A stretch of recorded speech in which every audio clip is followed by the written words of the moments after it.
Hello, Malik Carrington, the Family Budget Fisherman here. And as promised, here is the Daiwa Tatula Cork handle review that I have been sharing with you that I was going to do for several weeks now. As you all know, I'm still making purchases based upon the holiday season. That is almost over, just to let you know. I made my first order to Fish USA. And as a reference, I'm going to be doing some more videos based upon some changes that are happening in the retail industry. And I'll tell you about those maybe in the next video about them. But just so that you know, I'm almost done, and I got 2 more reels to get, and then I'll be done. So this is part of that series here, the Daiwa Tatula Cork handle.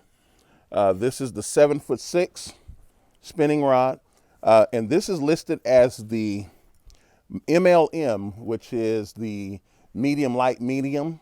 And even though it is that, the range is from 3/16 to 1/2 ounce. And let me tell you, this rod performed better than I had expected. Obviously not as good as the AGS Daiwa Tatula Elite, but I had a lot of fun with this rod. Number one, as a 6'6" rod, and it being a medium light medium, it was extremely sensitive. I threw on the reaction side, I threw a rattle trap. I threw shallow diving plugs and medium diving plugs, square bills and so forth. I think the deepest one I threw went down about 8 feet on this rod, which was pretty cool. It was a 3/8 ounce diving plug, about 2 inches that I threw. Had a lot of fun with it. I did threw my first spy bait on here. I threw some spinner baits, both the small 1/8 ounce. I threw a 1/4 ounce, and I threw 3/8 ounce. I don't throw a lot of 1/2 ounce because where I fish, 1/2 ounce sometimes is a little heavy. So far. However, because I am a little bit closer to Shasta Lake, and I'm sure going to be throwing those pretty soon. But having said that, I threw the 3/8 ounce, and it was fine. I threw, obviously, my finesse baits. I threw the Ned. I threw the I threw some of the darter heads. I threw worms.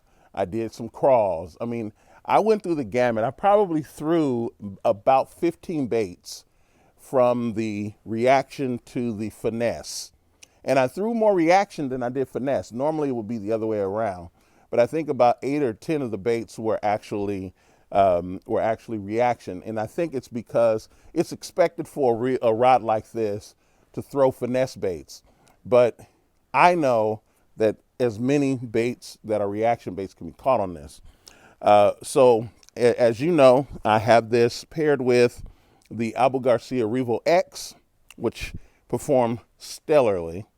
And then my fishing line, of course, is the Fins 215, 2-pound test, diameter, 15-pound official break strength. And I'm going to tell you, those lures I was throwing, 60 yards without a lot of effort, just simply because this line is so thin. And no, I'm not a sponsor of them. When I use the leader, as you can see, I have a leader tied on here now. When I use the leader, this is a 15-pound test fluorocarbon by Trilene, and this is their 100% fluorocarbon. And I use the snap most of the time. And I use the snap because I wanted to go back and forth very quickly. I'm only using one rod. Normally, when I go fishing, I use on the low end, I go out there with about 7 rods. Typically for me, I go out with about 11 rods. So on the low end, it's usually, and that's bank fishing as well as being out in the boat. So that's what's typical for me. So for me to go out with one rod, I definitely needed a snap. And for the record, I use snaps on most of my stuff. One day I'm going to do a snap versus no snap video. So the positives on this is because of the length, it was a breeze. I didn't catch any big fish. I caught some small fish on it because look at the weather. Even this video that I'm doing right now is between rain. I mean, it rained and it stopped. It rained and it stopped. It's real cold out here. So it worked fantastically. The guides on the negative side, the guides are a little louder than on the AGS model, but there's $100 difference between this rod, $120 or $30 difference between this rod and that rod there. So I don't expect for the best guides in the world to be on this rod. But having said that, if I had to choose this rod exclusively, I would. I absolutely have no problems with the sound. I can tell the difference because I have both rods. So when I throw both rods at the same time, on one I can hear the guides, the line go through the guides. On the other one I can't, and I have a very similar setup on the Elite model. So having said that, it's a very lightweight rod. As a matter of fact, I have a few 7'6" ugly sticks, and I can tell you the difference. And I love ugly stick. I'm just going to tell y'all, I'm never going to not have an ugly stick in my rod arsenal. Never. Because I grew up with them. I know those rods. I know they're heavy, but I love those rods. But having said that, this rod is a lot lighter, and I probably will throw it more than I will throw the ugly stick, although I will have ugly stick in my arsenal. This rod will be a regular part of my fishing from here on out. It will be alongside its more shinier sister or brother, the Daiwa Tatula Elite. But this Daiwa Tatula Cork handle, I'm telling you, the weight, I like the fact that on this one, that the blank is a short blank and not a long blank. I thought that was interesting. It was something that I took a look at when I first picked up the rod, when I first bought the rod. I'm able to get, some cast. I'm able to get some cast. However, and I cast actually like this, I'm able to get cast out, but it doesn't get in my way when I'm flipping and pitching, because I did a lot of flipping and pitching the finesse baits. Getting out there. And like I said on a previous video, yes, when you're using a spinning rod, you can flip and you can pitch. Although I am left-handed, I pitch right-handed, meaning the handle is on the opposite side and I pitch this way. And so a lot of right-handers pitch this way and they have to worry about the handle. I don't worry about the handle because it's not on that side. My dad is right-handed, and so that's the reason why I reel right-handed, but I'm left-handed.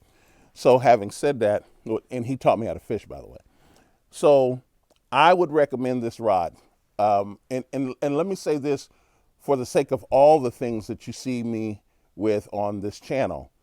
Everything that I buy on discount is worth it full price. So far. So far.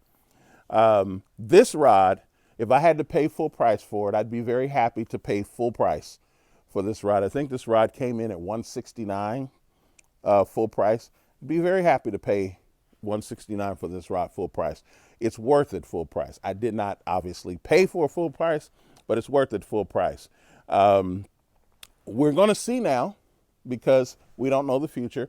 Well, how does it hold up in the long run? But I'm going to tell you, this is a great rod to consider. Okay? So once again, don't spend all your money trying to get all of this equipment. Just don't do it. But do everything you can to break your personal best. I'll see you next time. Take care.